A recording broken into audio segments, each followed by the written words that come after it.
So, you want 100% Hosidius House Favour, but the only wood you're good at handling is your own. I can't leave that joke in. I don't blame you. The rewards here are like a cold meat pie. Pretty good. So at 15% Favour, you can steal from fruit stalls here in the town centre. At 35%, you can plant your own spirit tree here. At 50%, this farming patch will be permanently protected from disease. At 60%, you have access to the farming guild found here. At 65%, you can plant grape seeds in the granary. What? At 65%, you can plant grape seeds in the vinery found here. At 75, you gain access to the best spot to train the best skill in the game. But that's found here, and that'll give you a +7 invisible boost to the woodcutting skill. At 100%, you get the best range in the game here. This decreases your chance of burning food by 5%. You can also play the Tithe Farm minigame, which is the only place to train farm actively.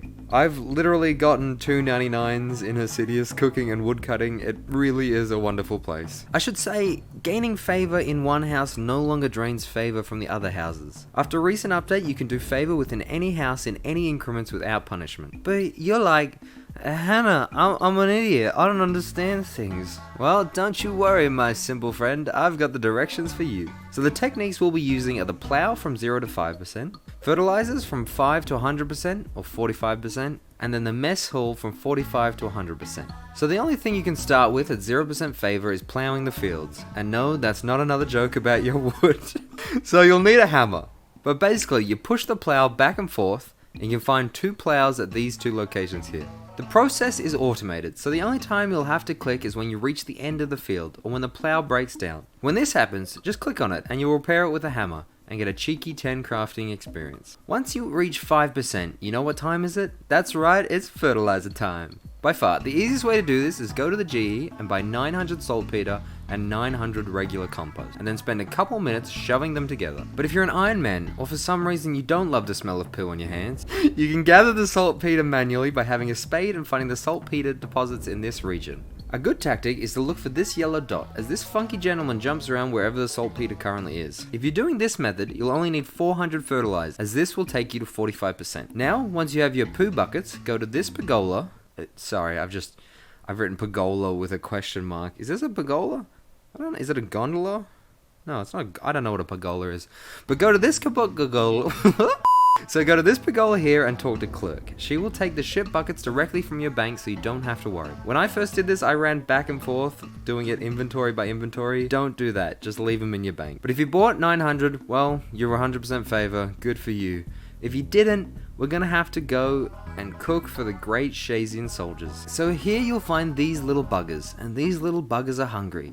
They're found here south of the castle. In the top left corner of your screen, you'll see 3 foods: stew, meat pie, and pineapple pizza. But the problem is, these little buggers get bored easily, so these bars will represent what food they want at what given time. The more you feed them, the less they want that food. The best way to overcome this is just to hop, as the food they want is world specific. Each food gives the same amount of favour, so I recommend just sticking to one type of food and hopping as they lose interest. In this cute little kitchen, you've got an oven, a food cupboard, a utensil cupboard, sink, meat table, and just outside the doors here you have the serving tables. I'll just run through each item of food and you can do whatever tickles your fancy. First, we have the meat pie. For this, you'll need 20 cooking. So you're going to want to get 14 bowls from the utensil cupboard, and 14 flour from this other cupboard.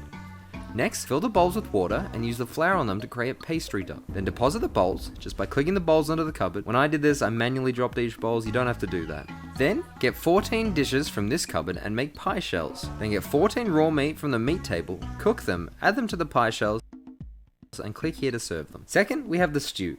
This requires 25 cooking. First, grab 14 bowls and 14 raw meat. Cook the meat and fill the bowls with water. Add the meat to the bowls to get meaty water and grab 14 potatoes from the food cupboard. Use the potatoes on our meaty water, then cook the stew and bam, serve it up. I personally think this is my favorite one as it has the least amount of steps. Last, we have pineapple on pizza for the decadent among us. This requires 65 cooking and you need to use a knife, so only for the big boys with their knife license. Here we start with 13 bowls and a knife. Fill the bowls with water, grab 13 flour and add it to the bowl. But instead of making pastry dough, we make pizza bases. Deposit the bowls and get 13 tomatoes. Add them to the pizza. Then get 13 cheese and add them to the pizza. Cook the pizza, grab 13 pineapple, slice them into chunks and use it on the plain pizza. And voila, we got ourselves a disgusting amalgamation of Italian culture. It's a fruit. Who puts a fruit on a savory meal?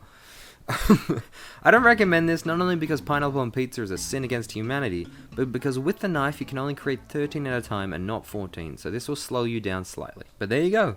Feed the masses, plough the fields, rub shit on your palms, and eventually you'll be 100% Hosidius Favour. Good luck. If you have any questions, feel free to ask down below.